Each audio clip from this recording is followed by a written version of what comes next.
he's sort of pretty highly regarded.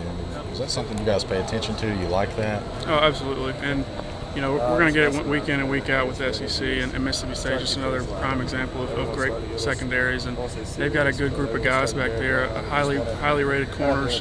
Banks is a great player. I think he's projected first round. So we just got to go attack him and be confident in what we do.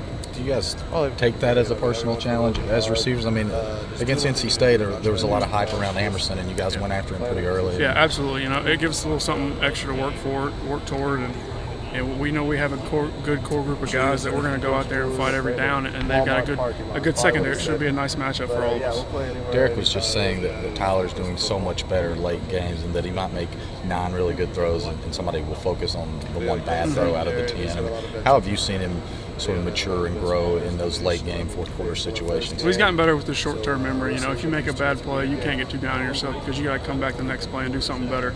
And same with getting too high on plays, you got to come back and rebound and have a steady line throughout the whole game, and that's what he's done, and he's brought us all along. And then just how much you're one of these seniors, and some of the guys were talking yesterday, not beating a ranked opponent in a long time or since they've been here. And how much you relish this opportunity to go on the road in this sort of environment and again try to reestablish Tennessee.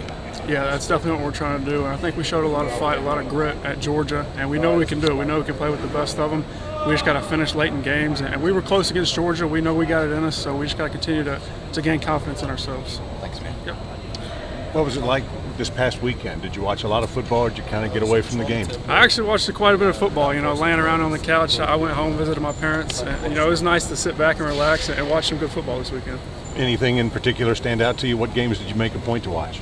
I watched Mississippi State, Kentucky, and I watched the late game, South Carolina, Georgia, and, you know, South Carolina hopped out on them, and Georgia couldn't respond, but you know, that's just the SEC for you. How do you think the team made the most out of the open date? I think we got a lot of guys, you know, more healthy, and that's the big thing about open weeks, and also, you know, getting better. And I think we really focused on what we're good at, maybe some of our weaknesses we're trying to get better on, and that's what we did this bye week. Was it a good time for a break? I think it came at a good time. You know, we were feeling kind of down after the Georgia game. We felt like we fought for 60 minutes and things didn't quite go our way, so it was good to come back and work on ourselves and Mississippi State. I know it's tough to kind of bounce back from a loss, but at the same time, offense did a lot of good things in that game. Talk about carrying that momentum to Starkville. Yeah, and that's the point I was trying to make. You know we can fight for 60 minutes with the best of them. We know with the confidence we have in our offense, and we're going to continue to grow on that. What makes Mississippi State secondary effective?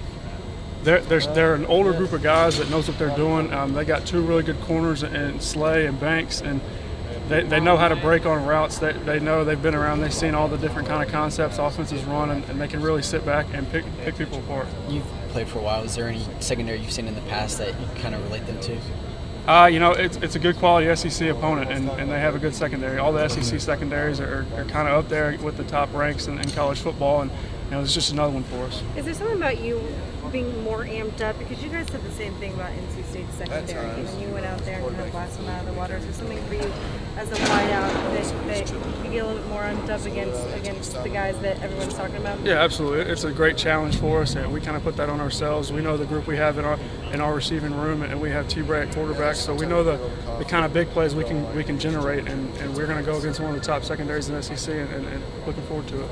Coach kind of started off today saying this is a big time for us.